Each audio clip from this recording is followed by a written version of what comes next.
Beneath a New Mexico sky painted with more stars than darkness, a rancher named Mac Brazel walked across land he knew as well as his own hands one July morning in 1947. The desert stretched endlessly in every direction, silent, ancient, keeping its secrets. On this particular morning, scattered across 200 yards of his property, something waited that would transform a simple moment into America's greatest mystery. Debris, strange materials glinting in the early light. Within hours, the United States military would announce to the world that they had recovered a flying disc.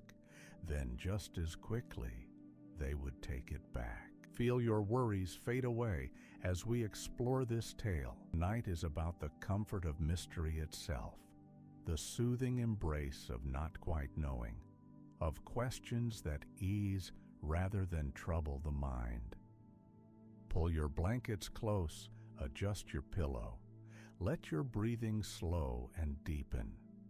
We're about to explore what happens when the extraordinary touches the ordinary. When a simple rancher finds something that shouldn't exist, when the keepers of secrets decide what truth the world will hear. What really fell from the sky over Roswell? Let's drift into the story together and see where it takes us. William Brazel went by Mac to everyone who knew him.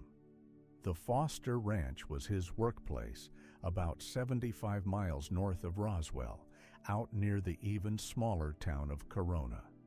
Hard country, the kind of landscape that demands respect. Endless scrubland beneath skies so vast, they seem to hold infinite possibilities. Mac knew every inch of this land, knew where water collected after rare rains, knew which patches offered the best grazing for his sheep, knew what belonged. On July 3, 1947, he knew that what he was looking at didn't belong. Picture walking familiar ground, perhaps a path near your home that you've traveled hundreds of times. You know every tree, every stone, every turn. Then one morning you find it changed. Something new has appeared, scattered across the landscape like a puzzle you never asked to solve. That's what confronted Mac Brazel that July morning. Nearly 200 yards across his property, the debris field stretched. Rubber strips, tinfoil catching the early light, paper, tape, and sticks. Not much in the grand scheme of things, but enough. Enough to make a practical rancher pause, enough to make him wonder. Newspapers that would later cover the story reported that Mac first discovered this debris on July 3rd, but he didn't rush to report it. 3 days passed while it sat there, this strange collection of materials under the desert sun. Ranching waits for no man's curiosity, and he was busy with his work. The government conducted all manner of experiments in the isolation and silence of New Mexico, so the wreckage might have been simply some military test. Or in those quiet hours, he simply didn't know what to make of it and needed time to think. Walking past those scattered materials for 3 days, 3 days of the debris catching his eye as he went about his daily routines. 3 days of questions forming slowly, like clouds gathering on a distant horizon. Mac Brazel made his decision on July 6th and drove into Roswell to report his finding to Sheriff George Wilcox. Simple, responsible action. A citizen telling authorities about something unusual on his land. Nothing dramatic, nothing that suggested the decades of speculation to come. Sheriff Wilcox did exactly what you'd expect and contacted the Roswell Army Airfield, the military installation that dominated the region. This wasn't just any base. The 509th Bomb Group stationed there was the only atomic bomb group in the world. Men who held the power to end cities, to reshape the world with their weapons. If something had fallen from the sky onto a rancher's property, they needed to know. 2 men made the journey out to Mac Brazel's ranch on July 7th. Major Jesse Marcel, an intelligence officer, and Sheridan Cavett from the Counterintelligence Corps. Picture them driving through that desert landscape, the road stretching ahead, discussing what they might find, or saying nothing at all. Military men trained to assess and analyze, heading towards something that would later become the center of countless theories and endless debate. What they found, they collected. The rubber strips, the tinfoil, the paper and tape and sticks. Accounts from that time, the newspapers and official reports, described these materials as ordinary enough, even mundane. They gathered it up, loaded it into their vehicle, and drove back to Roswell Army Airfield. 2 officers completing a routine task, investigating a report, collecting debris, filing paperwork. And that's when everything changed. Let your breathing slow here.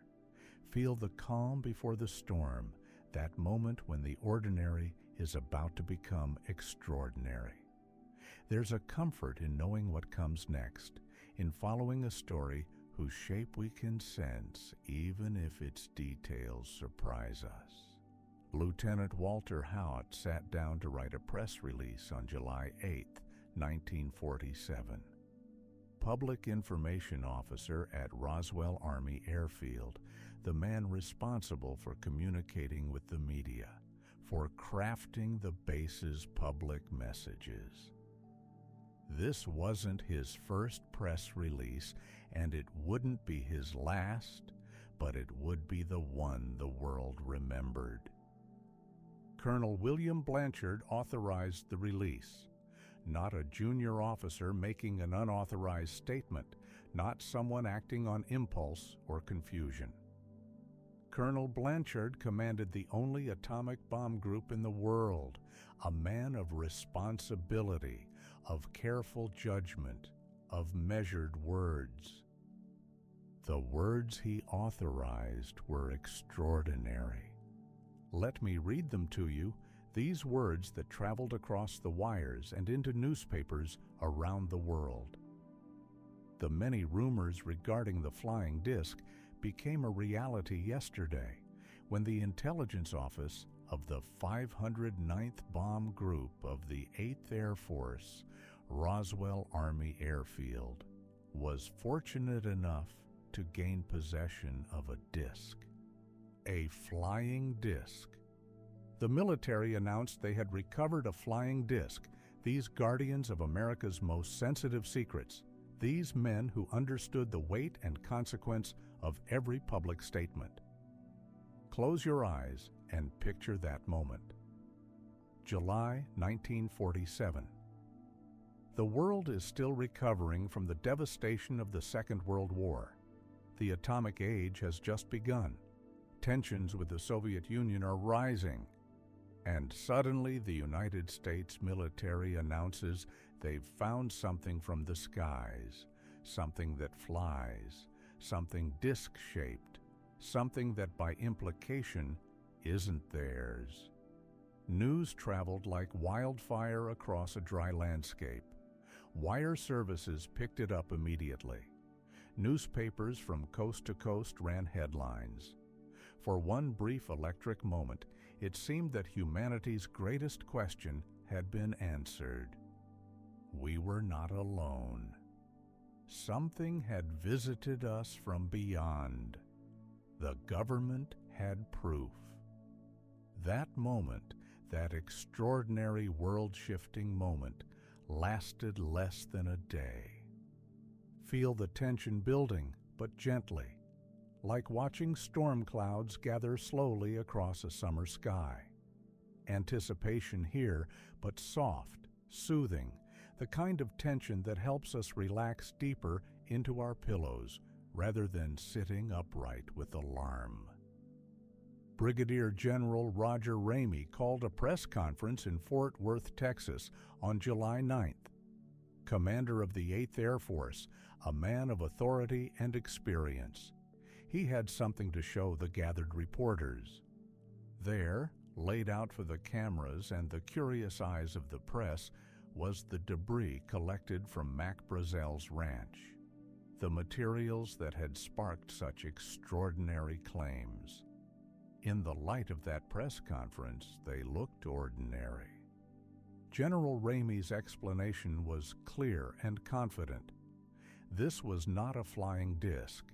This was a weather balloon with a radar reflector, specifically a device called a Rowan target. Meteorologists used these routinely to track atmospheric conditions at high altitudes. The tinfoil, the rubber, the sticks, and tape, all standard components of such weather instruments. The announcement from Roswell Army Airfield had been a mistake, Ramey explained. Personnel who found the debris were simply unfamiliar with these meteorological devices. An honest error, nothing more. Just like that, the story died. Think about that for a moment. Our modern world of viral videos and 24-hour news cycles makes it almost impossible to imagine a story this significant simply stopping. In 1947, there was no internet, no social media, no way for alternative theories to spread and multiply outside official channels. The military had spoken. The newspapers printed the correction. The world moved on. Mac Brazel returned to his ranch and his sheep. Major Jesse Marcel went back to his intelligence duties. Lieutenant Hout filed his press release away with all the others. The debris, those strips of rubber and tinfoil, presumably ended up in some military storage facility or garbage heap. Just another piece of Cold War flotsam. The story slept. Years passed, decades. It slept the way the desert sleeps, deeply, quietly, holding its secrets beneath the surface where stars wheel overhead and time moves slowly.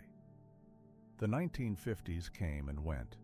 America built highways and suburbs, tested nuclear weapons in Nevada and New Mexico, lighting up the desert with man-made suns. The 1960s arrived with their turbulence and transformation. We went to the moon, genuinely and truly touched another world. The 1970s brought disillusionment and questions, a generation learning to doubt the official stories they'd been told. Vietnam taught us that governments don't always tell the truth about wars.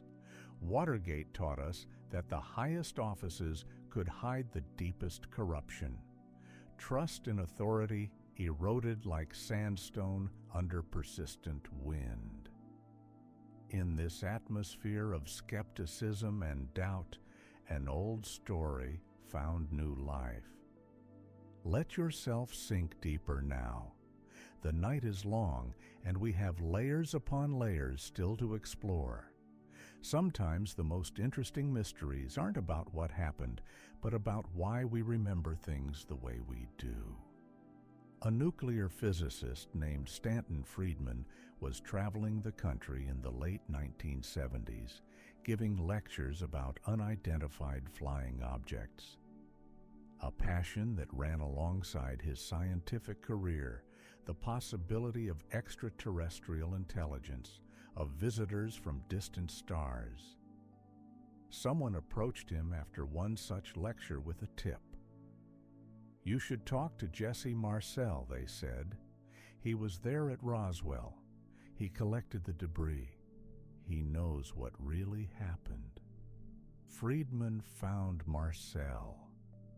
What Marcel told him, decades removed from that July day in 1947, was very different from the official story. The material he'd collected from Mac Brazel's ranch wasn't a weather balloon, Marcel said, unlike anything he'd ever encountered in his military career. Extremely lightweight, but impossibly strong. Material that couldn't be cut with the sharpest tools, couldn't be burned with the hottest flames, couldn't be damaged no matter what you did to it. Some pieces had strange markings on them, he claimed, symbols that looked like no writing system he'd ever seen. This wasn't the rubber and tinfoil that General Ramey had displayed in 1947. This was something else, something extraordinary, something that wasn't made on this earth, Marcel implied. Now here's where our story becomes a story about stories themselves.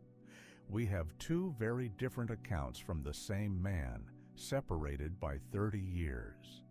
Major Jesse Marcel collected debris in 1947. His superiors identified it as weather balloon components, and there's no contemporary record of him objecting or claiming it was something more extraordinary. 3 decades later, his memory had changed. The debris had become exotic, mysterious, impossible. Why do our memories shift and reshape themselves?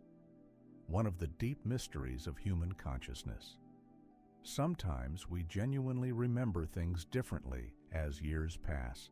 The mind fills in details, smooths over contradictions, creates narratives that feel more coherent than the messy reality we actually experienced. Sometimes we're influenced by the questions others ask us, leading questions that suggest certain answers. Sometimes we want our past to be more interesting than it was, want to have been part of something significant rather than something ordinary. And sometimes we're finally free to tell a truth we couldn't tell before, free from military obligations, from classified restrictions, from the pressure to conform to official narratives. Which was it for Jesse Marcel?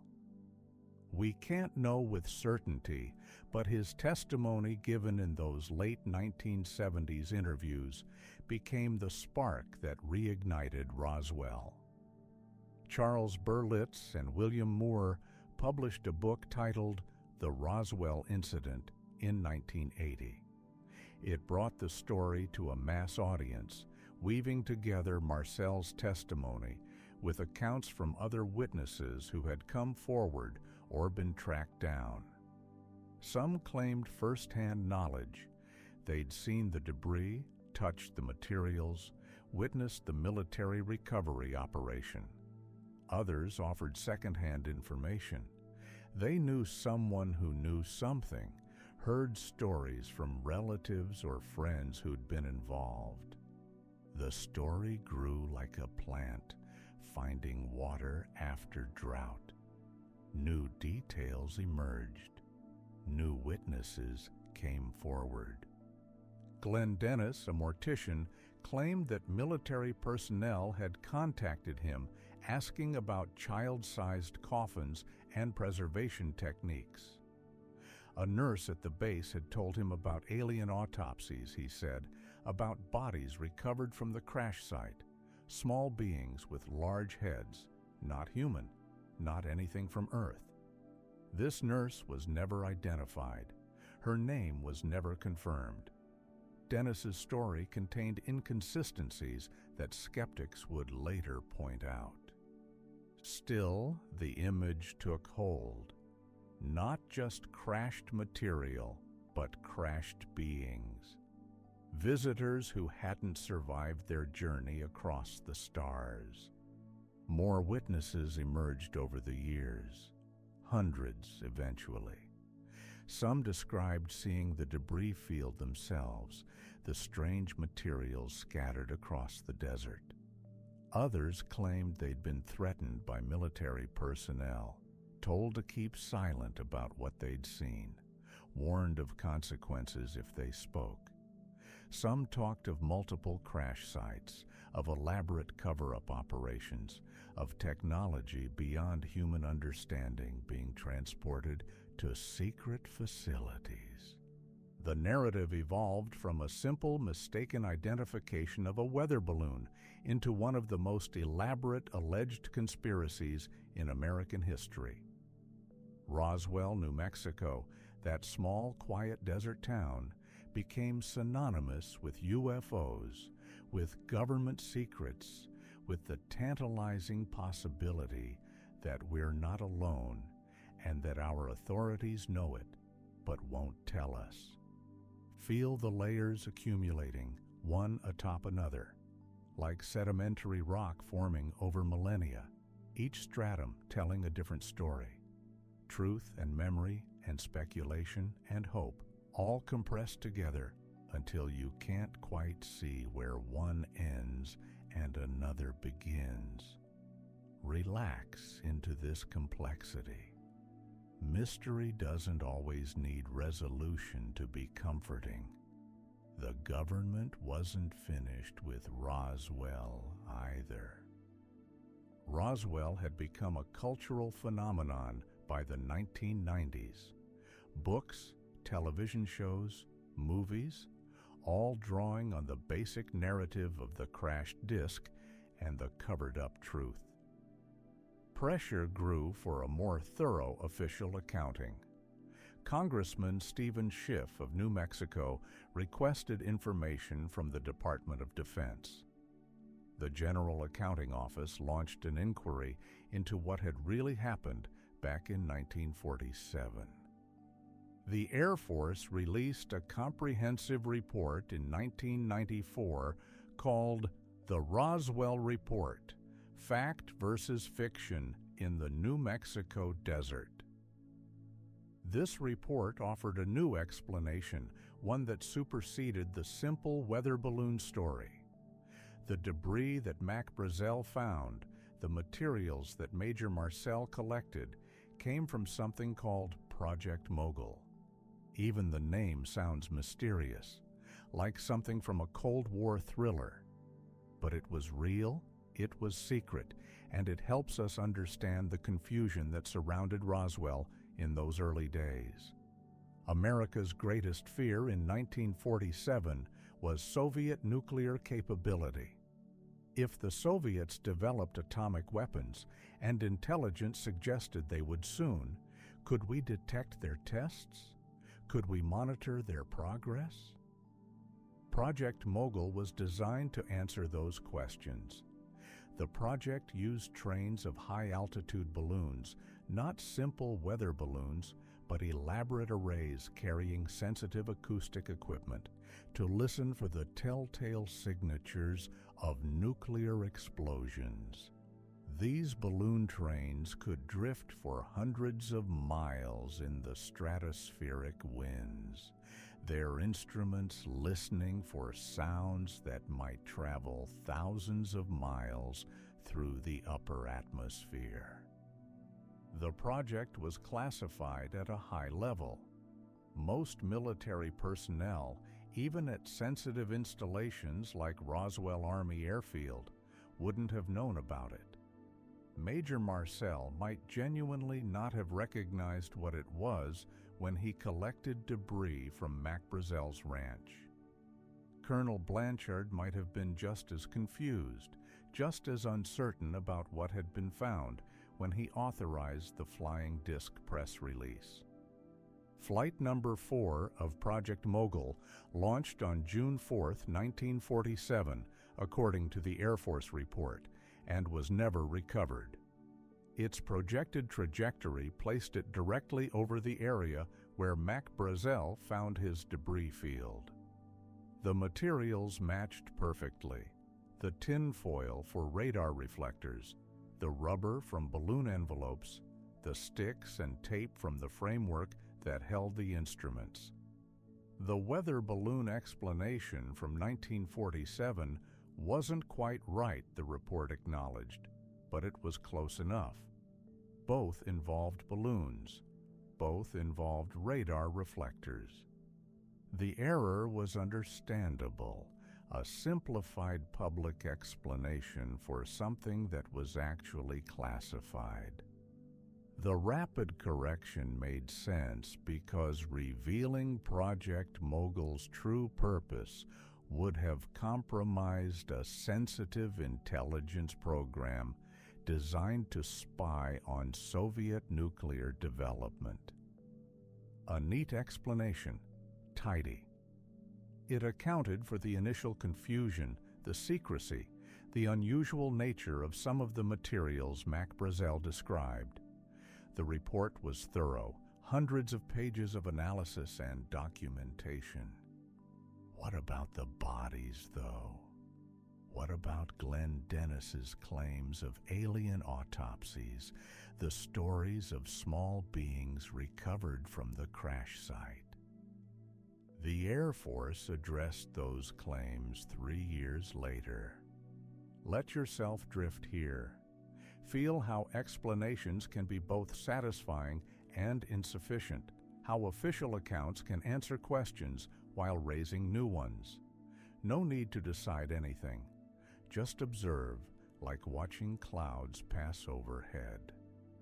The Air Force released a second comprehensive report in 1997 called the Roswell Report, Case Closed. This one specifically addressed the claims about recovered bodies, about alien beings that witnesses said they'd seen or heard about. The bodies were anthropomorphic test dummies, according to this report. Between 1954 and 1959, the Air Force conducted a program called Operation High Dive. They dropped human-shaped test dummies from high-altitude balloons and aircraft to test survival equipment, parachutes, and ejection systems. These dummies were about the size of children, made from materials that, if you didn't know what you were looking at, might seem unusual or otherworldly. Witnesses had conflated different events, different time frames, different locations, the Air Force suggested. Memories from the 1950s, seeing these test dummies being recovered after drops, had merged in people's minds with the Roswell incident of 1947.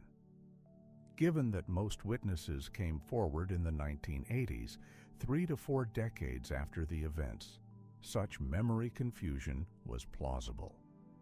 Human memory is notoriously unreliable over such long spans, especially when influenced by intervening exposure to similar stories or by leading questions from investigators.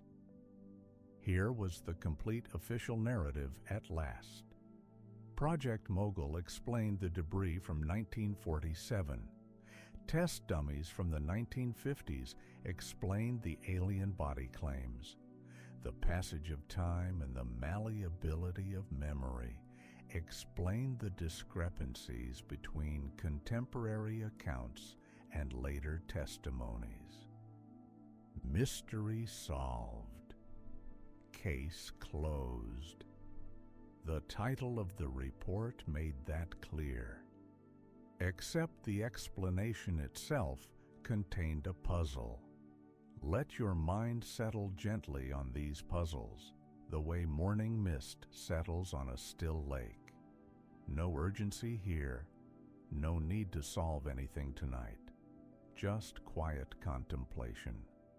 Colonel Blanchard commanded the most sensitive bomb group in the world, so why did he authorize a press release calling it a flying disc if Project Mogul explained everything?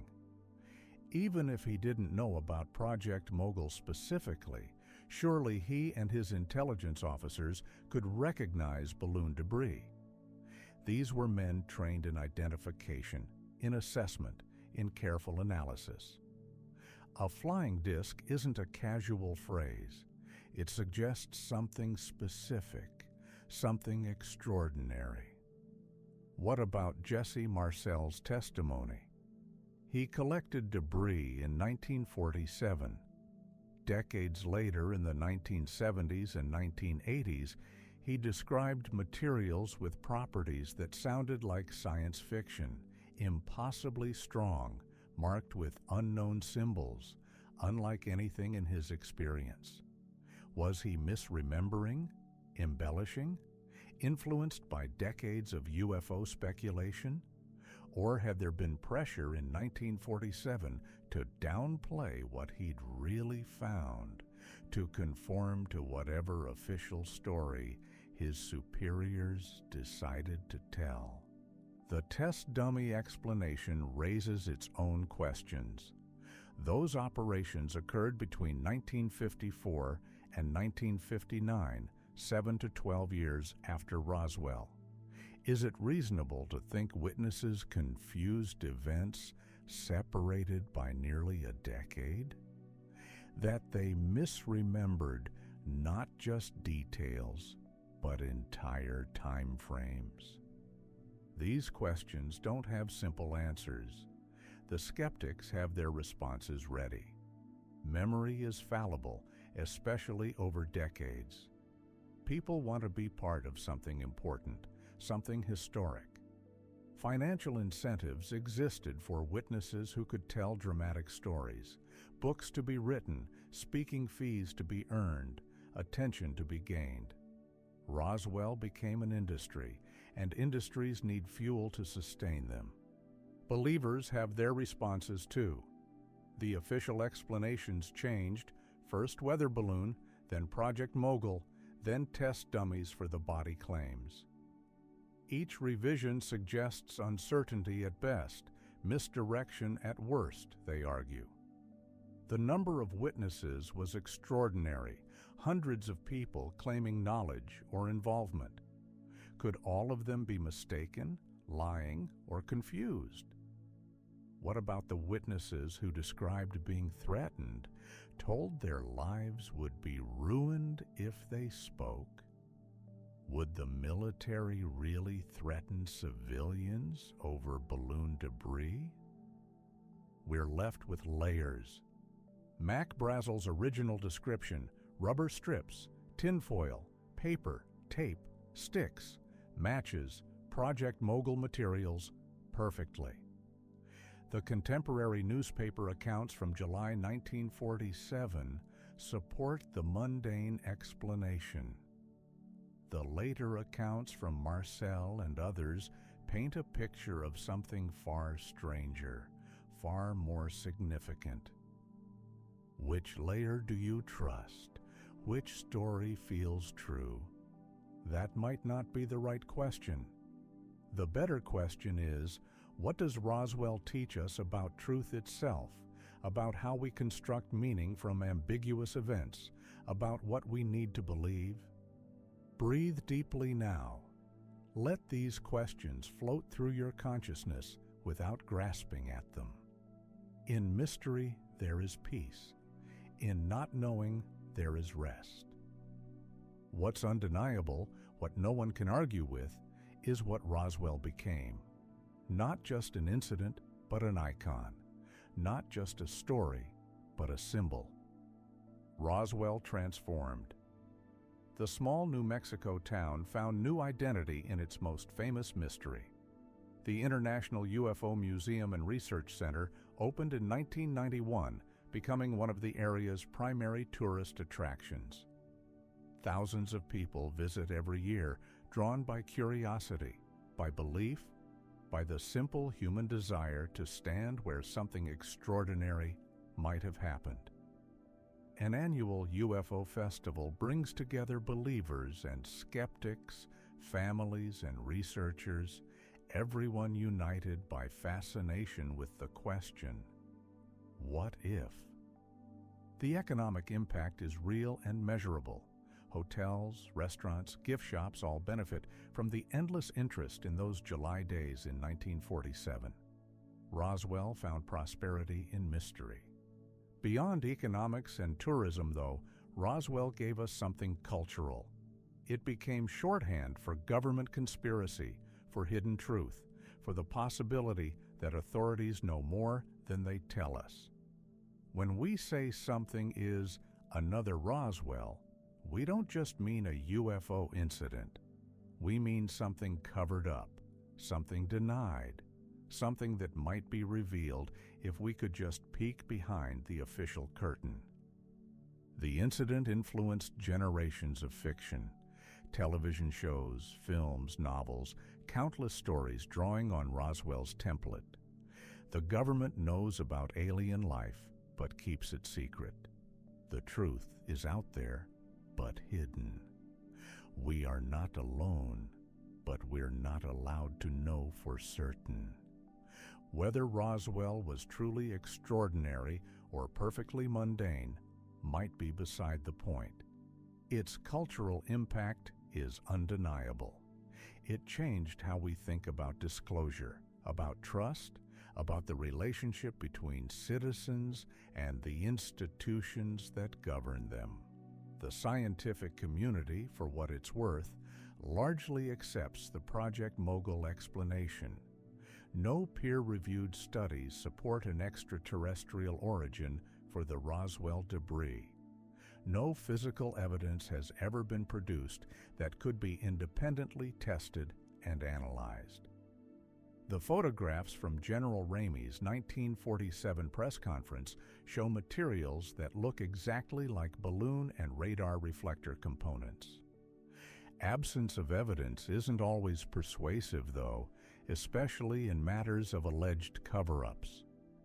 If there was a cover-up, we wouldn't expect evidence to be freely available, believers argue. The very lack of physical proof becomes, in this view, proof of how thorough the concealment was.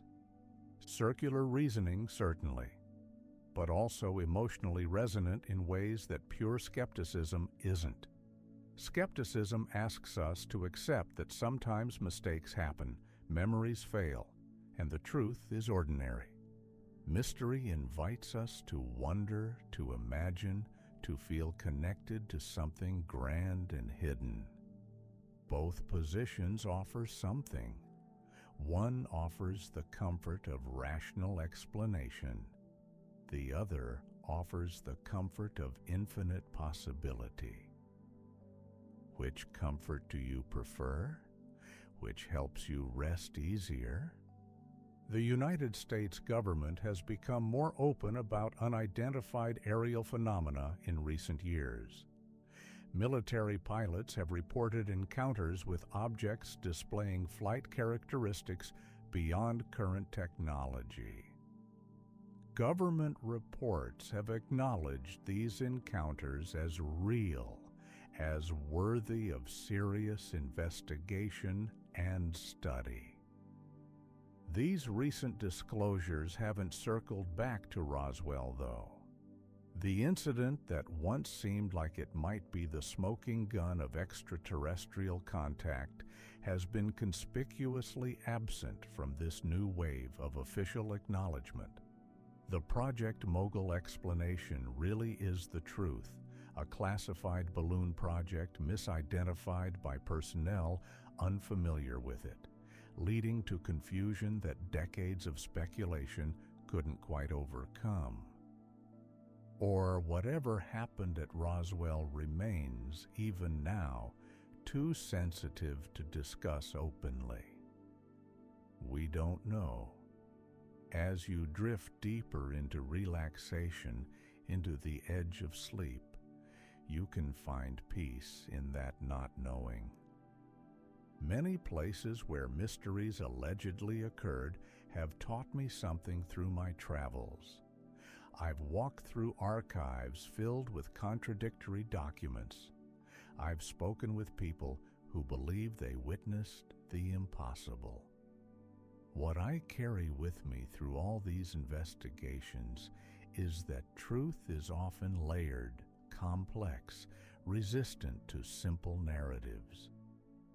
We want clarity, we want either or. Either something extraordinary happened at Roswell, or nothing extraordinary happened. Either there was a cover-up, or there wasn't. Either we're alone in the universe, or we've been visited. Reality is rarely so obliging, though. Reality gives us fragments, contradictions, competing narratives. It gives us materials that look like balloon debris, but testimonies that describe something else. It gives us official explanations that shift over time.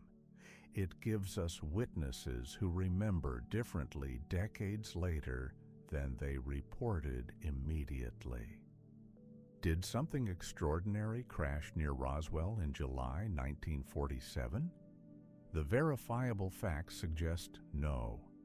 Mac Brazel found debris. That debris matched materials from a classified balloon surveillance project. The military's initial confusion was understandable, given the secrecy surrounding Project Mogul. The later claims of alien bodies appear to be conflations of different events. Test dummy recoveries from the 1950s merged in memory with the 1947 incident.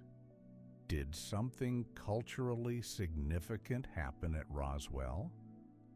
Absolutely, unquestionably, yes. The incident revealed our hunger for transcendence, for meaning beyond the everyday. It showed how quickly stories can grow, how memory can reshape itself, how the gap between official explanations and personal experience can fill with speculation and hope and fear. It demonstrated that sometimes what matters isn't what happened, but what we believe happened and why we need to believe it. Mac Brazel walked across his ranch that July morning and found something. Whatever it was, Project Mogul debris, radar reflectors, the remnants of Cold War surveillance technology, it fell from the sky and changed how we think about what might fall from the sky. The physical object itself matters less than what it became in our collective imagination. That's the real mystery worth contemplating as you drift towards sleep. Not were there aliens at Roswell, but why do we need there to have been aliens at Roswell? What does that need tell us about ourselves, about our place in the cosmos, about our relationship with the vast unknown that surrounds our small blue planet? Settle deeper into your pillow now and picture that vast New Mexico desert one more time. The sky so dark and clear that the Milky Way appears as a river of light overhead. The silence broken only by wind moving through sage, by the distant call of a night bird. In such a place, feeling both infinitely small and infinitely connected is impossible to avoid. A single point of awareness in a universe that stretches beyond comprehension. Whatever fell at Roswell, whatever truth lies buried in the contradictions and the decades of debate, we're left with something valuable. Questions that comfort rather than disturb. Mysteries that invite contemplation rather than demanding resolution. Are we alone? The question is ancient, eternal, perhaps unanswerable. Asking it connects us to everyone who's ever looked up at the stars and wondered. Wondering is a form of prayer, of meditation, of reaching towards something beyond ourselves. What hides in the spaces between official explanations and human experience? Nothing maybe, everything may be. The space itself is what matters, that gap where imagination and possibility live, where stories grow, where meaning emerges from ambiguity. How do we make sense of stories that refuse to stay simple? We don't, maybe. We learn to hold complexity gently, to embrace uncertainty, to find peace in not having all the answers. Good thoughts to carry into sleep. They don't agitate or alarm. They simply invite you to rest in the vast question of existence itself.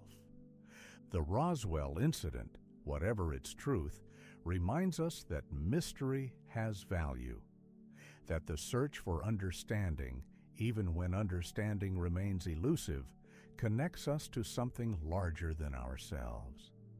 That sometimes the most important question isn't what really happened, but what does the question itself reveal about who we are?